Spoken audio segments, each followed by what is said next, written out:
Okay, this is our Board of Ed meeting for October 27th. I'm calling it to order, and Katina Caban-Owen will lead us in the Pledge of Allegiance. I pledge allegiance to the flag of the United States of America and to the republic for which it stands, one nation, under God, indivisible, with liberty and justice for all.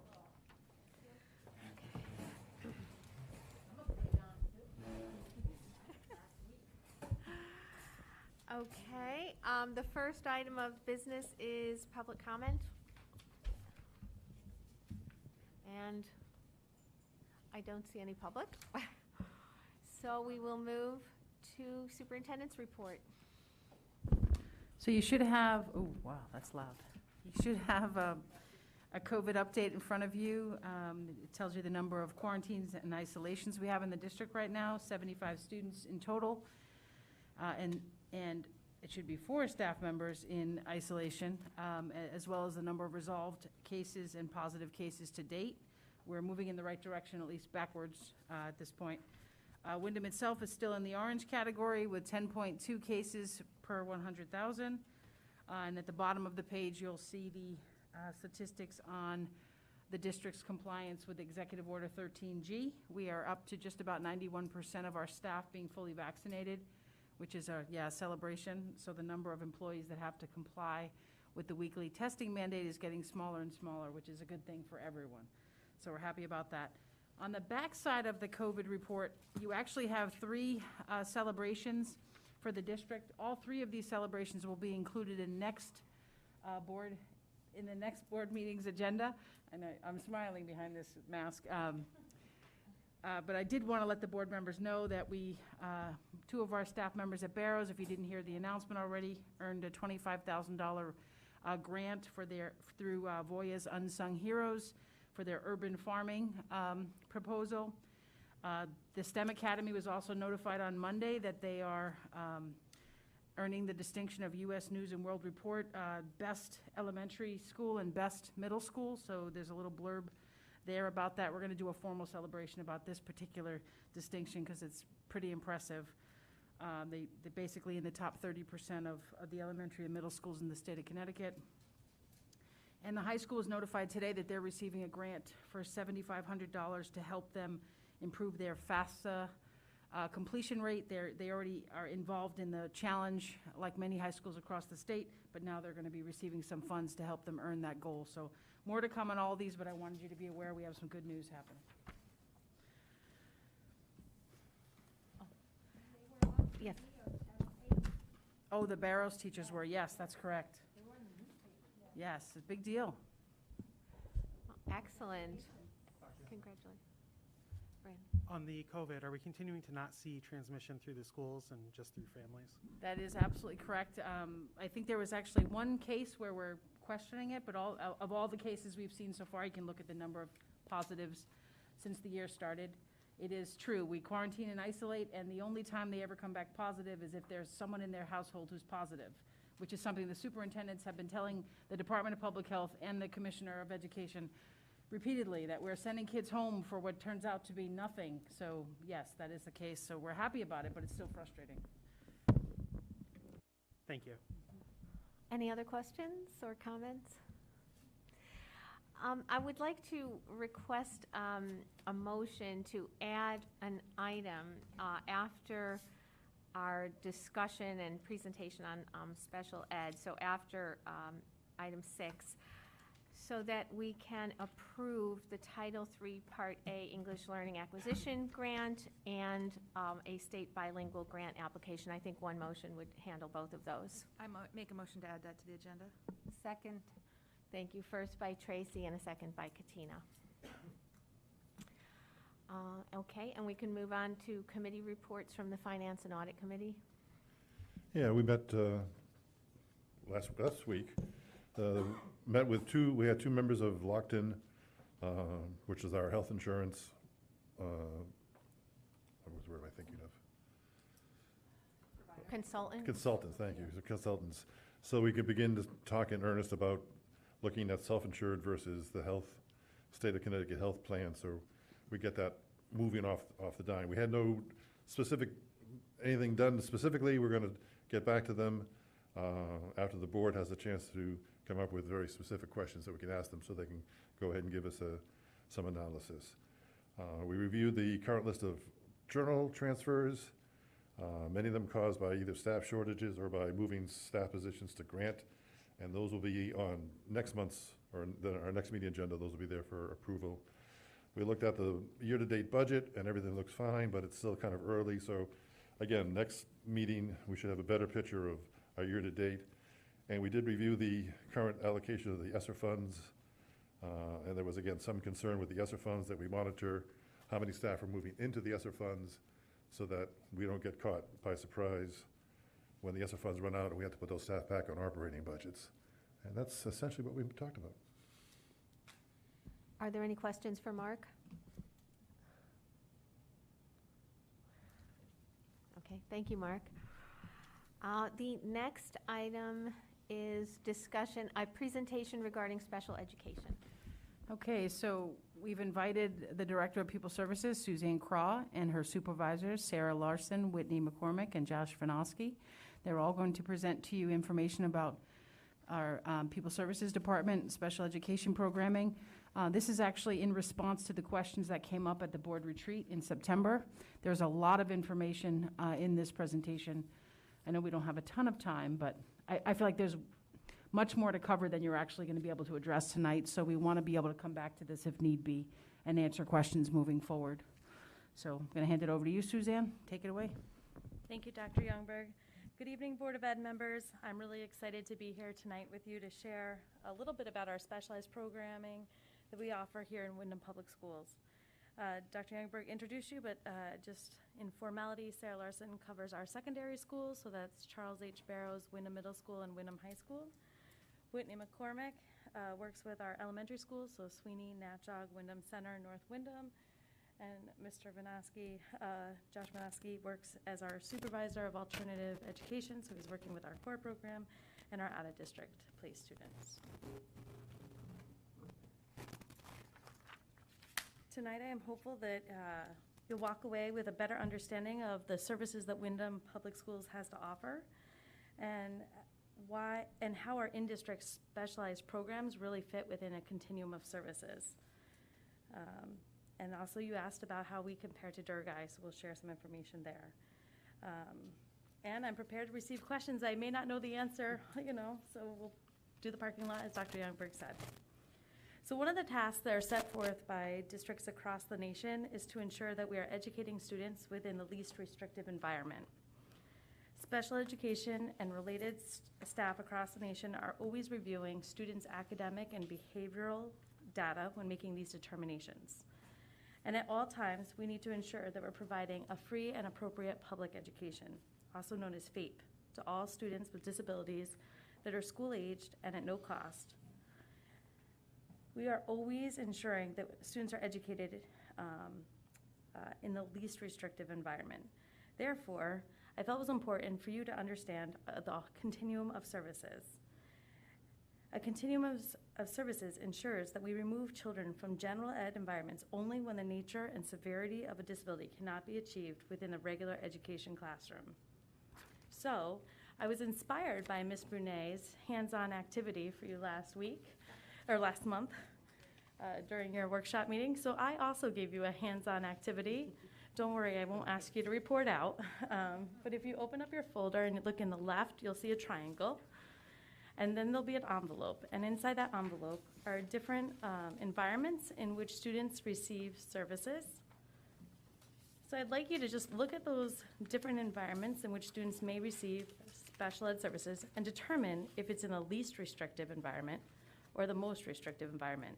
And I'll give you a hint. I'll give you the first one. The bottom of the triangle should be the general education classroom. So take a moment. You can work with partners, right? It can be a team activity. But I am in charge of COVID, right, and making sure with Dr. Youngberg. So I did make sure we had individual materials for everyone. We'll walk around and help answer any questions, but we'll just do this for a couple minutes.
All right, I see some of you are anxious to keep moving on, so check out and see how you did.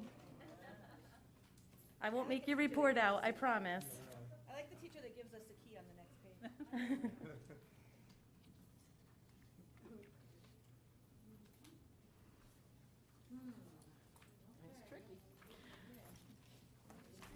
So I'm not going to go over each of these models in particular, but we're going to talk about them in the context of each of our individualized programs, right? Because this could be a whole course in of itself.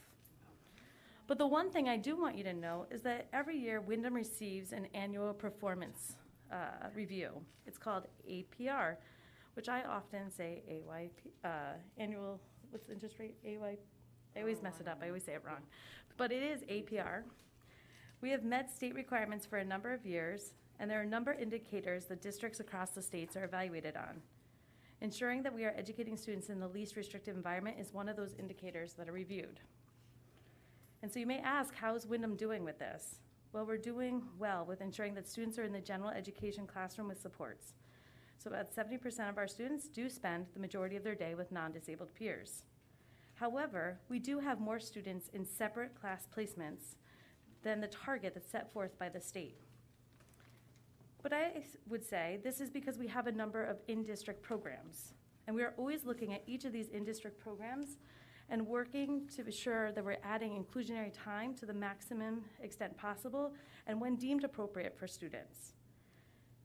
Now, on a positive note, while we have a higher percentage of students working in these separate class placements, we have a number of students who are not in separate schools, meaning we are significantly below the target of the state.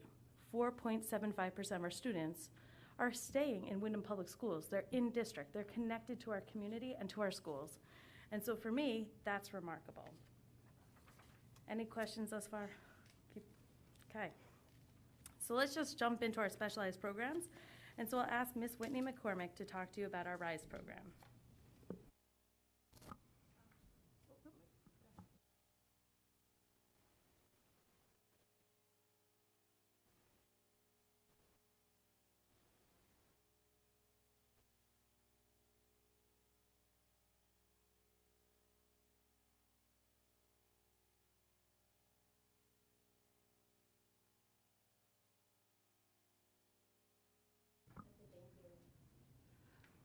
So RISE stands for Reaching Independence Through Structured Education.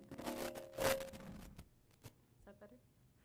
This program is designed for students with cognitive impairments and other disabilities that require significant modification of academic curriculum, social skills instruction, and transitional services for adaptive and independent life skills.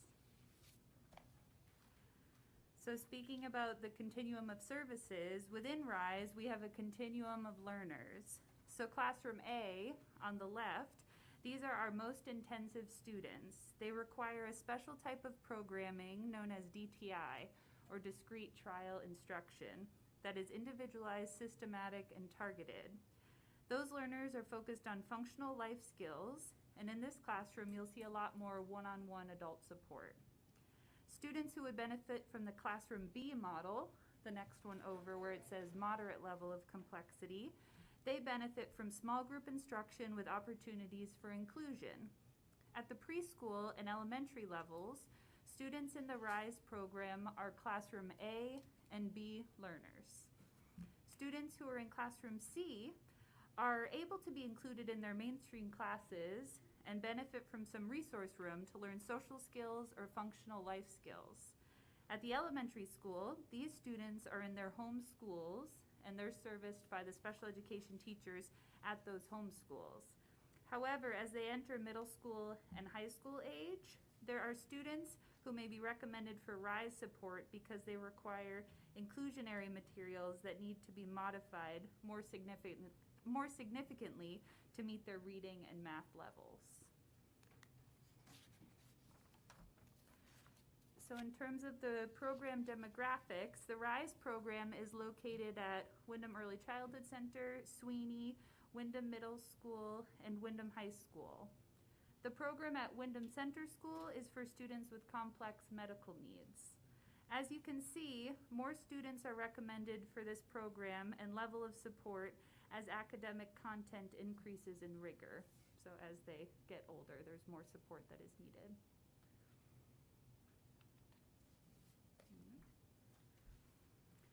And because the RISE program provides services to students who have high levels of complexity to mild levels of complexity, students may receive services differently. Therefore, it falls within the continuum of services. So you can notice that classroom A that I described would fall under a self-contained classroom. Classroom B would be integrated co-teaching, both in a resource setting, but then also included in the general ed setting. Then classroom B and C would be resource room pull-out or push-in. And then classroom C only would be general education classroom with supplemental services, such as physical therapy, occupational therapy, and speech. Push-in means that the special education teacher would be pushing into the general education classroom, so providing the services within the classroom instead of pulling the students out and providing the services in a related service room. Yep. You're welcome. Any questions about RISE? Yes? The non-certified staff, are those one-on-one aides, or are those aides just generally in class? So it's a combination. It is depending on the level of support needs. Some are one-on-one, some are additional adult support, and in some cases, it's an LPN.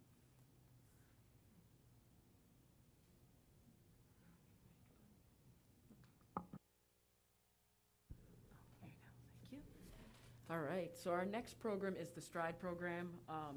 And anybody who knows me knows it's a program that's very dear to my heart. I've been working with them for the last 6 years. And it stands for Strengthening Trust, Resilience, and Independence in Discovering Excellence. In case you guys haven't noticed, we love our acronyms. I'm sure you've noticed. And we spend lots of hours coming up with these cool names. Just gonna lay it out there. So STRIDE is a transitional program for students who have experienced behavioral and emotional challenges within the gen ed setting. And we take the decision to move these students to the STRIDE program very seriously. It's based on data collection over time. Most of them have had a functional behavioral assessment completed to determine the function of their behavior, because before we move any child to a more restrictive program such as STRIDE, we take a lot of thought into it. The students are included in the general education classroom to the maximum extent possible. And on the next slide, we'll talk about how we determine how much time they get in the gen ed setting. And it provides individualized academic and behavioral support to assist the students in gaining the skills necessary to succeed in the general education setting. They obviously have some skill deficits, which is why they weren't able to make it in their home schools.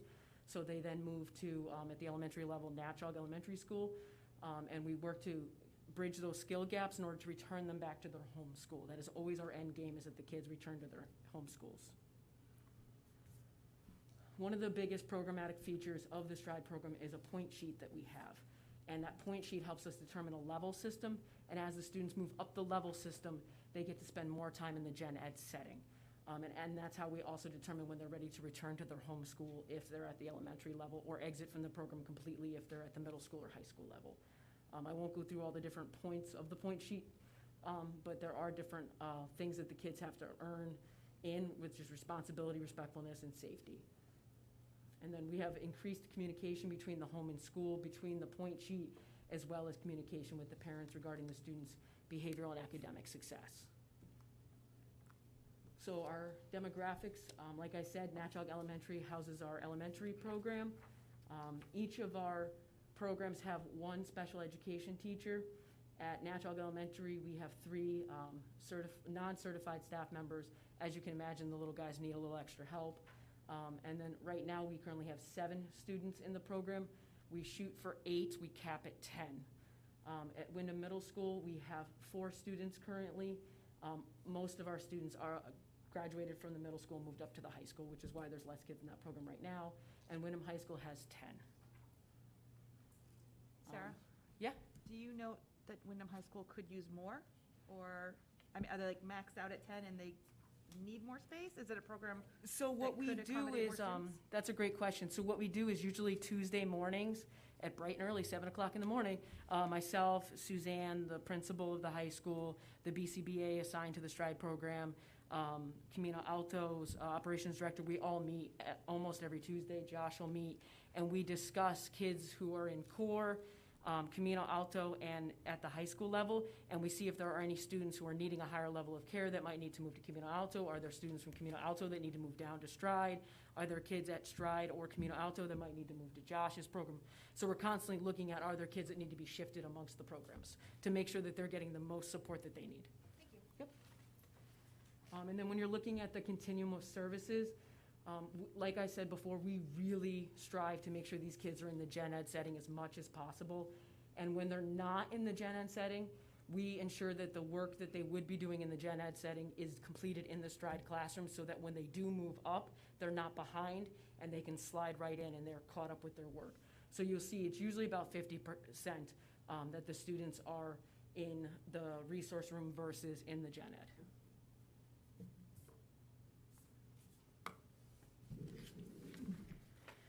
So our second behavioral program that we have in district is called Camino Alto, which is high roads translated, into Spanish.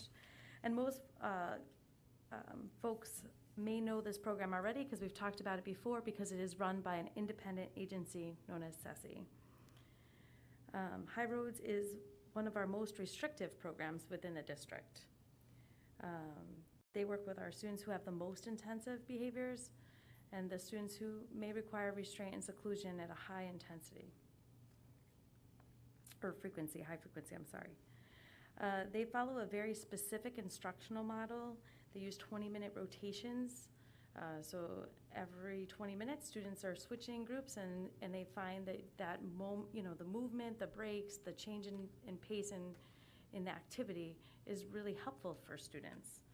And they also focus on behavioral intervention responses with a high emphasis on clinical support. So you'll see when we look at the staffing, each program has one teacher, 2 non-certified staff, but they have 2 full-time social workers dedicated just to this program and a full-time operational manager. There is a tuition cost for each of the student slots, and the program is full most of the year because it is tuition-based. As you can see, we cap at 8, although we have some flexibility. It just costs additional funds.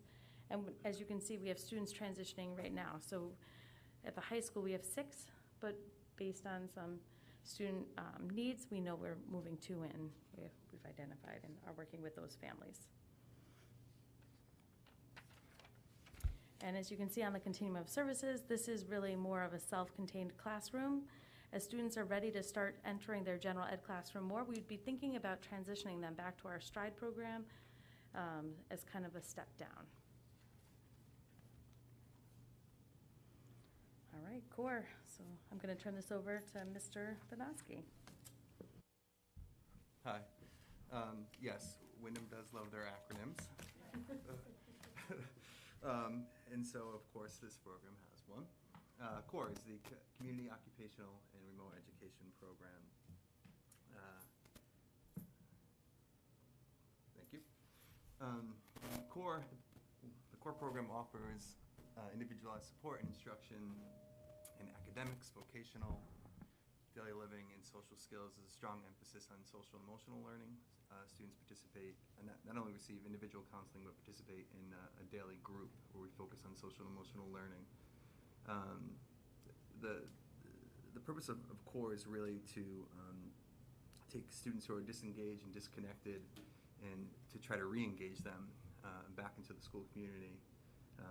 So we really strive to improve attendance and engagement. There's a small student staff ratio, and that allows us to provide a really specialized, structured educational environment. The staff that provide individualized behavior support, along with clear and consistent expectations and boundaries. So CoOR is located in the middle school, right down the hallway here. We do have our own entrance. We cap at 15. Right now we have 3 general ed teachers, one of which is dual certified as a special education teacher as well. We have a job coach, and we have a social work assistant. In terms of continuum of services, so right now alternative, it's a pretty restrictive setting. It's predominantly special education students, but a true alternative high school, and what we hope to grow this into, would be a combination of regular and special education students. And so there would probably be an adjustment in that continuum. But right now, they're not located in the high school, and it's predominantly special ed, so I consider it a pretty restrictive setting. Oh, next one's AWP, but any questions about CoOR before we move on? Yes, I have a question. So, CoOR is located at the middle school, and how many students did you say we have? So we cap at 15. Currently, we're at 8 students. And their age range goes from middle school to high school, but they are located here? No, it's only high school age students. It's only high school? Right, so they But participate. they are here in the middle school. That's right. Okay, thank you. And it's run by our district, it's not like the other group? Thank you. Mhm. Yeah, no, these are Windham teachers. That's all Windham staff. Okay, thank you so much. Well, that's it. That's my baby that I love. That was too easy. The assisted work program. So this is Windham's Vocational and Transitional program for students 18 to 21. Really, they can stay up until their 22nd birthday. It focuses on independent living skills and job experiences and training. Students in the program are able to either work in a community-based site or in a school-based program, and they visit local community locations. Students in this program, they've already met their academic requirements, and so, but a planning and placement team has determined that they would continue to require additional services to help them live and work more independently as adults. They spend 80% of their time with non-disabled peers, engaging in academic, vocational, independent living activities to help them meet their post-secondary goals. This program has 2 special education teachers, 5 job coaches, and there are currently 19 students enrolled. We're also in the middle school, by the way. So they have sort of separate, but they share some common spots, the CoOR program. And I didn't mean to interrupt, Josh, but we are searching for a location outside of the middle school for both of those programs to be placed, so more to come on that. Dr. Youngberg, CoOR can't be housed in the high school, right? It's legally required to be housed in an off-site location. Yeah, I mean, this could be a whole side conversation, but, Or Suzanne, I don't know who's the best I think it person. could be housed at the high school if there were space to house it at the high school. So there's space at the middle school, which is why it's here now. I know there are some times when people can't be on site because of disciplinary decisions that keep them off the campus. But that's not true of all the students who are in CoOR. Yeah, no, not at all. And I'll just add that typically with alternative high schools, being separate from the regular high school is important. It's about establishing a culture and establishing a community. And these are students, for whatever reason, a variety of reasons, the traditional high school model hasn't worked. So to be removed from the high school is actually kind of a good thing. It allows you to sort of separate and identify and build your own community within the program. Middle school location is not ideal right now, but, okay. Did we just skip over that one? Did we do this one? You want, the picture, okay. So these are some of my guys. They're wonderful. This is last Friday. They were going to a pep rally at the high school, so they're still connected to the high school and that they engage in those sorts of things. They were going to the high school, and as they got off the bus to go to the pep rally, there was somebody in the parking lot with a flat tire. So they went late to the pep rally. They stopped and helped this person change their flat tire. Yeah, it's a really wonderful bunch of kids. Yeah. Could I ask, what are the qualifications for job coaches for these 2 high school programs?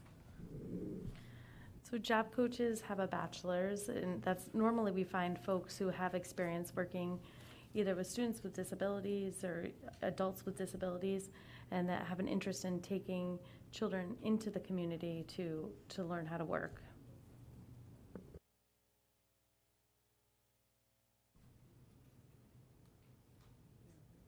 Oh. Sorry. Because these students spend so much of their time, thank you, with non-disabled peers, in terms of the continuum services, it's a much less restrictive environment than our CoOR program. They spend a lot of time in the community, and they spend a lot of time at the high school, actually. They do go back to the high school to work. I'm not going to spend a lot of time covering CARE because I feel like you heard a lot about it last year. We created our home-based program for students that were medically complex. During COVID, we had a large number of students who weren't able to enter the buildings because of the impact of COVID. We currently continue to still offer this as a programmatic option because it was so successful for so many of our children and families. So I think you can kind of skip it. But as you can see, it is one of the most restrictive. Children are not leaving their homes when they're in this setting, and they're only getting 5 hours or 10 hours of educational support per week. No, so they only get 5 or 10 hours per week depending on their age. So it's not really a lot of time with adult support from the school district. What if there were a case where, so these students are homebound partly on the, because of their conditions, but also because the family is able to take care of them at home? So students that are on homebound have a medical reason why they can't enter school, and so they have to, for example, we do have one student who is home right now because of surgery. So we, those are like the types of reasons in which why a student may need to stay home for a period of time. Our goal is always to work with the children and the families to get them back into the school district. And in some rare cases, a child might be placed not in the CARE program, but in homebound because we're waiting for a programmatic placement. There's some few reasons, but the state really wants us to limit the number of students in that setting. So there's a lot of guidelines we follow, and that could probably be a whole presentation in and of itself.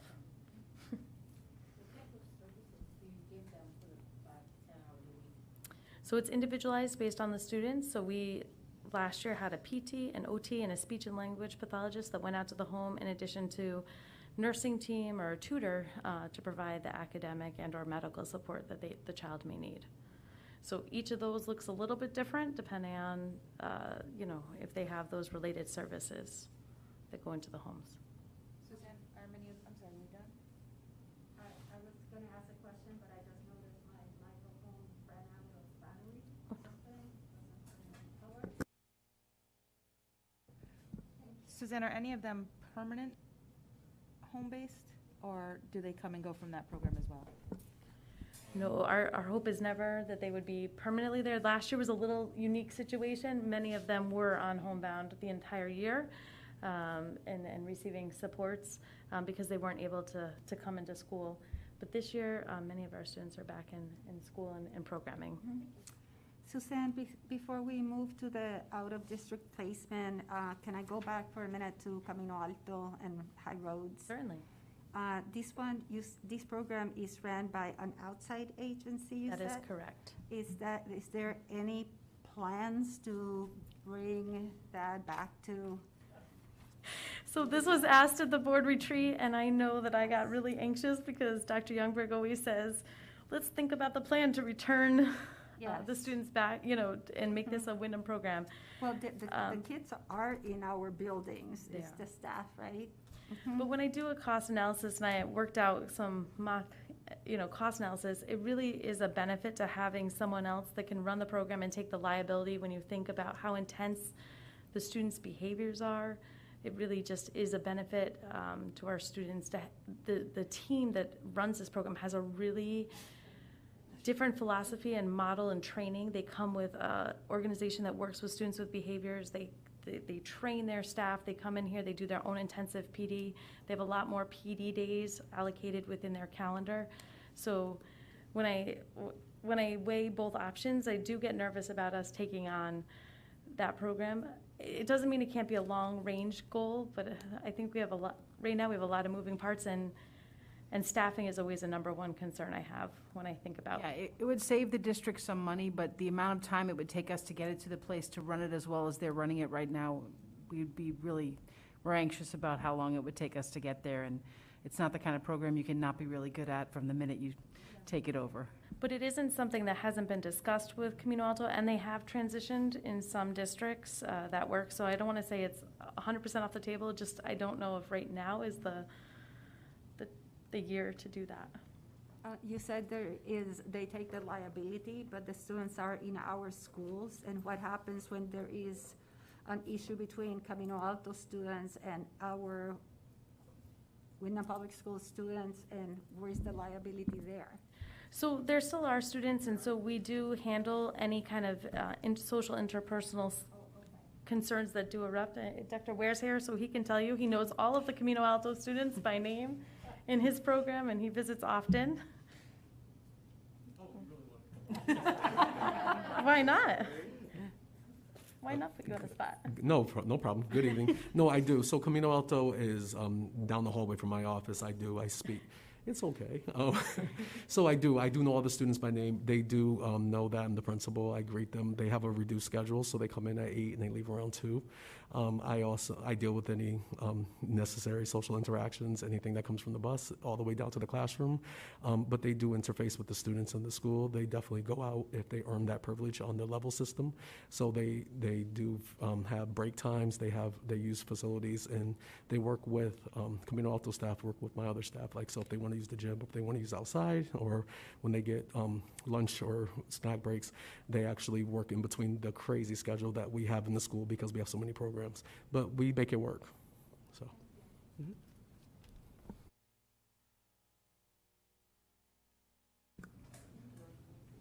Any other questions, Katina, before I move on?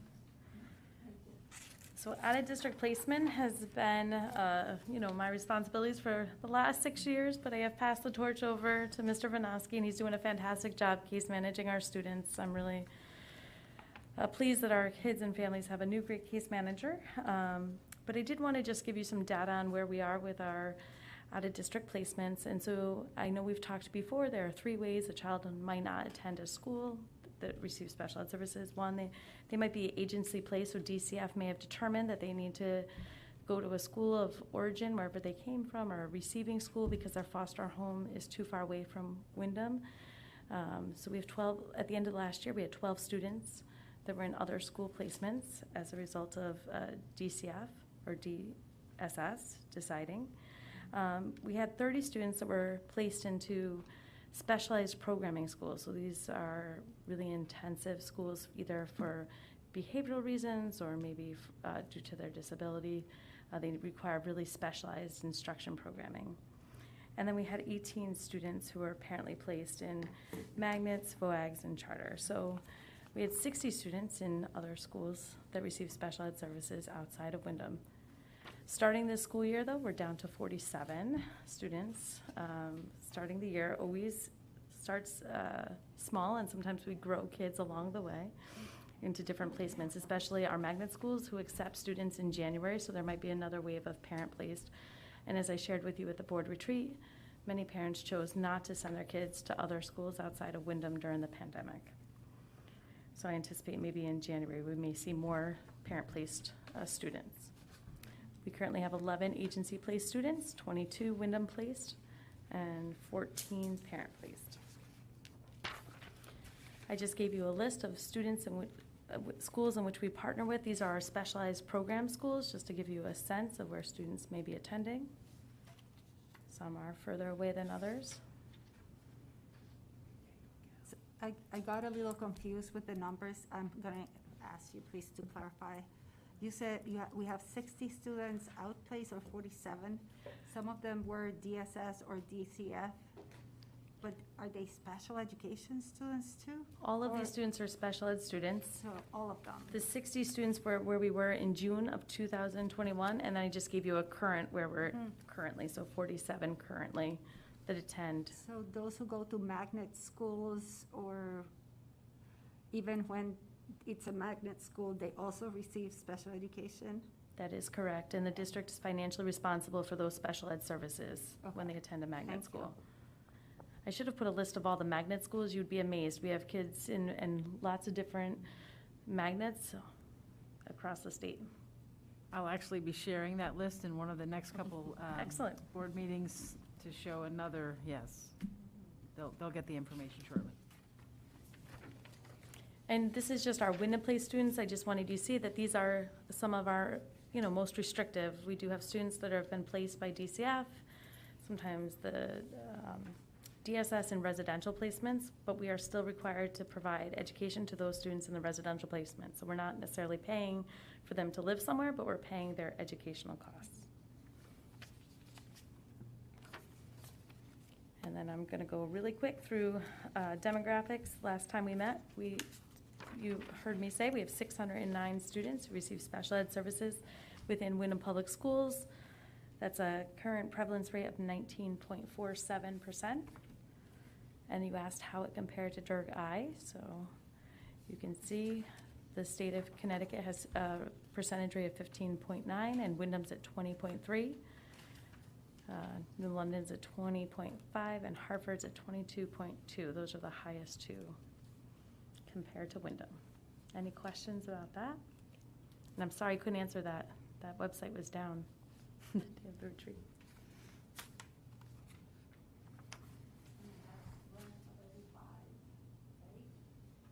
I'm sorry, Katina, I didn't hear you. I'm sorry, I just said 20%, that's 1 of every 5 of our students. And have we done any studies of how come so many students are identified, or,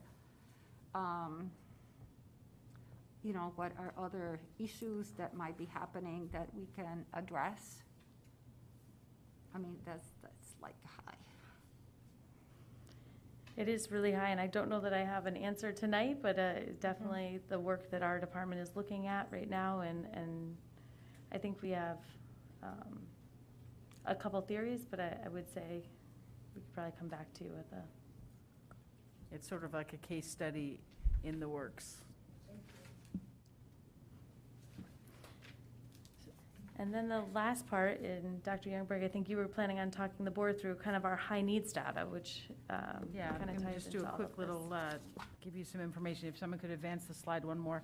So one of the questions at the board retreat came back to, or one of the topics we were discussing was our high needs percentages at each school. So we wanted to give you that, if you look at the very last column in the chart, you'll see the percentage of students at each of our schools identified as high needs, meaning that they are English learners, special education, and receive free and reduced lunch. So those are very high percentages within our schools, and it's important for us to understand that in achievement. You'll see that Natchog, Sweeney, and the high school are the highest, the top 3, but all of our schools have a fairly high percentage of high-need students, with the exception of Barrows. It's closer to 50%. So this is important information when we're trying to figure out how to move that needle on student achievement and how the school system's doing. And we're going to come back and visit this slide and the implications of this slide as we move through the year, but I wanted you all to have it. And on the next slide, Neil just, Mr. Weathers, who is recovering from his medical procedure at home tonight, Mr. Weathers just gave us some data points, some bullet points about high-need students and their performance, as well as the students who are non-high needs. And you'll see that the non-high-need students significantly outperform the high-need students. And that's why we have to come back to that last slide over and over again, because we have such a high percentage of high-need students. And it is difficult to help those students move along achievement-wise. Not impossible. I don't want anybody to think that we're making excuses, but it is definitely more difficult. So we'll be revisiting that chart and information about high-need students as we move forward. I don't know if there's any other questions. Can you go to the slide prior to that, Sure. please? So so all of our students receive free and reduced or reduced lunch, right? Free lunch, and so eliminating that, because when you just presented the data of the students who are achieving more, they are all receiving. Right, we have a community provision, so the entire district receives free and reduced lunch. They've now moved to the families having to identify themselves as needing free and reduced lunch, so that's why the percentages aren't at 100%, but the entire district is qualified under the community provision. Correct. So if we would eliminate that variable, how are the ELL and special ed So you want to see, contrasting with the non-ESL and, EL and special ed? so I don't have that answer for you tonight, but I certainly can dig in and get you a Yes, comparison of because I achievement. think So the- English learners as compared to non-English learners, and special education as compared to regular ed. Yes, because all of our students receive, so that puts the percentage higher. Thank you. It's a clarification. To Katina's point, all of our students receive free and reduced lunch, but what you're showing me are the students who would actually qualify for it if we didn't, as a community, get 100%. Is that what I'm seeing? Well, what you're seeing is the percentage, the percentage of families that have identified, because they now have to self-identify, and so we don't believe the data is accurate. So you're seeing the percentage that have self-identified or met the, That if we didn't have a community-based 100%, That's these who would these receive, would get the correct. free. That's So it's correct. based on their self-identification, so. yes, so whether or Okay. not it's accurate, we're not sure, but the entire community qualifies. Yes. And that doesn't mean that those who have self-identified are either in the column of special education or English as a second language, or English It's learners. possible, yes, It but is it's not possible right. that they are mutually exclusive. Sure. So, yeah, We'll split out the data for you, get you some okay, thanks. comparisons. Okay, that's all we have. Are there any other questions or comments? Thank you. That was one of the better presentations on special ed, most comprehensive that we've gotten in my long time being here, so thank you. I was about to say that in my being part of the team and forever and ever that I've been in this community, this is the best, clearest, amazing presentation about special education that I have been at. That gets Thank you a you. big go team. Nice job. Go team, right? Thank you.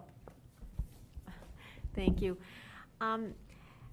So we are going to move to our action item that we needed to add, which is that we need a motion, or I need a motion, that the Board of Education will approve the submission of the federal Title III Part A English Language Acquisition and Enhancement Grant application and the the State Bilingual Grant application. I make a motion that we approve the language acquisition and language enhancement grant in the amount of $135,279, and the state bilingual grant application in the amount of $64,132. Second.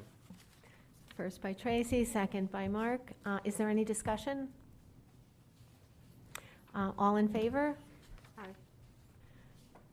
Opposed? Abstentions? Okay, unanimous. Thank you. Next is public comment. And next is moving, I guess, a motion to move into a non-meeting to discuss collective bargaining strategies with the Windham Federation of Teachers. So moved. So moved. Second? Do we? Okay, all in favor?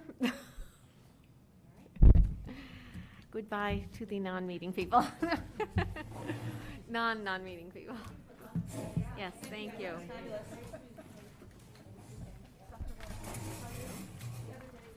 So is someone from the union here, or is it just HR and the lawyer? HR, finance, and the lawyer. Okay. So, okay, yeah, I wasn't sure the way that's worded, to discuss the strategy. Ooh.